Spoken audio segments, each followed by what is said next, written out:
എല്ലാവർക്കും ശരത്'S പുതിയൊരു വീഡിയോയിലേക്ക് സ്വാഗതം. അപ്പോൾ നമ്മുടെ പോക്കോ M2 ഇന്ത്യയിലെ തന്നെ ഏറ്റവും മോസ്റ്റ് അഫോർഡബിൾ ആയിട്ടുള്ള 6GB സ്മാർട്ട് ഫോൺ ആണ് എന്നുള്ള ടാഗ്ലൈനിൽ ഇപ്പോൾ അറിയപ്പെട്ട് തുടങ്ങിയിരിക്കുന്ന നമ്മുടെ പോക്കോ M2 എന്ന് പറഞ്ഞ ഫോൺ ആക്ച്വലി ഈ ഒരു പോക്കോ ബ്രാൻഡിന് ഒറിജിനൽ കണ്ടന്റ് ഉണ്ടാക്കി വളരെയധികം എക്സ്പീരിയൻസ് ഉള്ളതുകൊണ്ട് തന്നെ ഈ കഴിഞ്ഞ ദിവസം നമ്മുടെ പോക്കോ M2യുടെ ബാക്ക് പാനൽ റിവീൽ ആയപ്പോൾ എനിക്ക് വേറെ യാതൊരു ഫോണായിട്ട് ഒട്ടും സാമ്യം തോന്നിയില്ല. പ്രത്യേകിച്ച് നമ്മുടെ റെഡ്മി 9 പ്രൈമായിട്ട് തീരെ സാമ്യം തോന്നിയില്ല.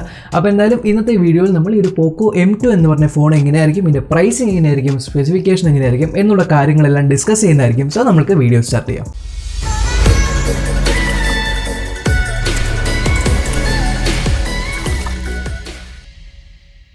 അപ്പോൾ പോക്കോ M2 എന്ന് പറഞ്ഞ ഫോൺ ആക്ച്വലി നമ്മുടെ പോക്കോ M2 പ്രോയിൻ്റെ ഒരു ടോൺ ഡൗൺ വെർഷൻ ആയിരിക്കും. അതായത് നമ്മുടെ റെഡ്മി 9 പ്രൈമിൻ്റെ ബോഡിയുടെ ഉള്ളിൽ വരുന്ന ഒരു പോക്കോ M2യുടെ ടോൺ ഡൗൺ വെർഷൻ ആയിരിക്കും എന്നാണ് പറയുന്നത്. ഈ ഒരു ഫോണിൽ 6.67 ഇഞ്ചിൻ്റെ ഒരു ഫുൾ HD+ ആയിട്ടുള്ള ഒരു IPS LCD ഡിസ്പ്ലേ ആയിരിക്കും. അപ്പോൾ ഇതിൻ്റെ മുകളിൽ നിങ്ങൾക്കൊരു ഗൊറില്ല ഗ്ലാസ് 5ൻ്റെ പ്രൊട്ടക്ഷനും കൂടെ കിട്ടുന്നുണ്ട്. പറഞ്ഞ പോലെ തന്നെ ഈ ഒരു ഫോണിൽ നമ്മുടെ 6GBയുടെ LPDDR4X റാം ആയിരിക്കും വരുന്നത്.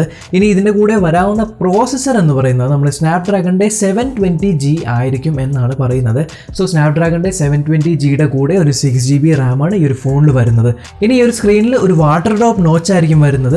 അപ്പോൾ ഈ ഒരു വാട്ടർ ഡ്രോപ്പ് നോച്ചിൻ്റെ ഉള്ളിൽ വരുന്ന ക്യാമറ എന്ന് പറയുന്നത് 16MP ക്യാമറ ആയിരിക്കുമെന്ന് പ്രതീക്ഷിക്കുന്നു. പക്ഷേ നമ്മുടെ പ്രൈസ് പോയിന്റ് എന്ന് പറയുന്നത് ഈ ഒരു ഫോണിൻ്റെ നമ്മുടെ M2 പ്രോയെക്കാട്ടും കുറവായിരിക്കും എന്നുള്ളതുകൊണ്ട് തന്നെ ഒരു 8 മെഗാപിക്സലിൻ്റെ അല്ലെങ്കിൽ 5 മെഗാപിക്സൽ വരെ പോകുമോ എന്നറിയില്ല. എന്നാൽ ഒരു 8 മെഗാപിക്സലിൻ്റെ ഒരു ഫ്രണ്ട് ക്യാമറ ആയിരിക്കും നമ്മൾ പ്രതീക്ഷിക്കുന്നത്. ഇനി ബാക്ക് ക്യാമറയുടെ കാര്യം പറയുവാണെങ്കിൽ നമ്മുടെ പോക്കോ M2 പ്രോ എന്ന് പറഞ്ഞ ഫോണിൽ എൻ്റെ ഓർമ്മ ശരിയാണെങ്കിൽ അതിൽ 48 മെഗാപിക്സൽ ആയിരുന്നു പ്രൈമറി സെൻസർ. അപ്പോൾ അതടങ്ങിയ ഒരു ക്വാഡ് ക്യാമറ സെറ്റപ്പ് ആയിരുന്നു.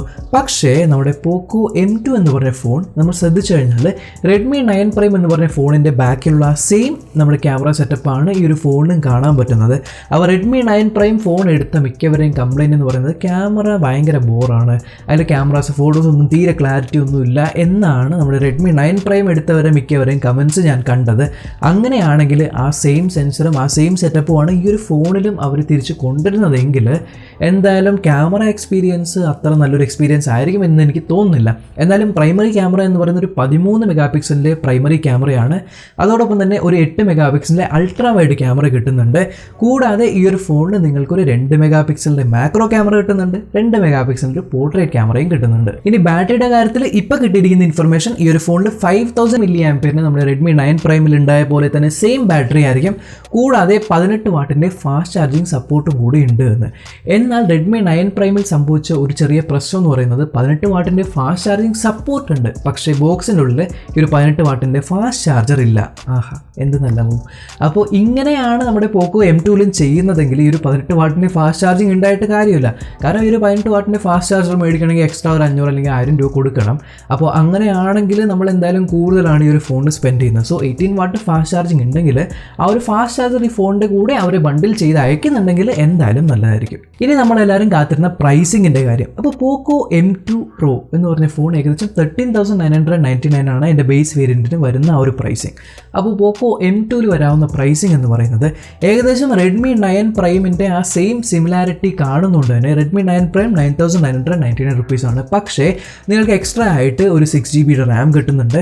അതേപോലെ തന്നെ മറ്റേതിൽ ഹീലിയോ G80 ആയിരുന്നു. അപ്പോൾ ഈ ഒരു ഫോണിൽ നിങ്ങൾക്ക് സ്നാപ്ഡ്രാഗൺ 720 കിട്ടുന്നുണ്ട്, അതിൻ്റെ ഒരു പ്രൈസ് ഇൻക്രീസ് ഉണ്ടാവും. അപ്പോൾ അതേപോലെ തന്നെ മറ്റേത് 6.5 ഇഞ്ച് ആയിരുന്നു, എൻ്റെ ഡിസ്പ്ലേ 6.67 ഇഞ്ച് വരുമെന്നാണ് പറയുന്നത്. സോ ഈ ഒരു 3 കാര്യത്തിൻ്റെ ഒരു പ്രൈസ് ഇൻക്രീസ് കാണുമ്പോൾ എനിക്ക് തോന്നുന്നത് ഏകദേശം ഒരു 11,000 അല്ലെങ്കിൽ 10,999 അല്ലെങ്കിൽ 11,999 ആയിരിക്കാം ഈ ഒരു ഫോണിൻ്റെ ബേസ് വേരിയൻറ്റിൻ്റെ പ്രൈസിങ് വരുന്നതെന്ന്. അപ്പോൾ സെപ്റ്റംബർ 8 12 മണിക്കാണ് ഈ ഒരു ഫോണിൻ്റെ ലോഞ്ച് പറഞ്ഞിരിക്കുന്നത്. അപ്പോൾ ശരിയാണെങ്കിൽ ചിലപ്പോൾ സെപ്റ്റംബർ 8 ലോഞ്ച് ചെയ്ത് കഴിഞ്ഞാൽ ഒരാഴ്ചയ്ക്കുള്ളിൽ തന്നെ ഈ ഒരു ഫോൺ സെയിലിനും വരാവുന്നതാണ്. കാരണം അങ്ങനെയാണ് നമ്മളിപ്പോൾ കണ്ടുവരുന്നത്.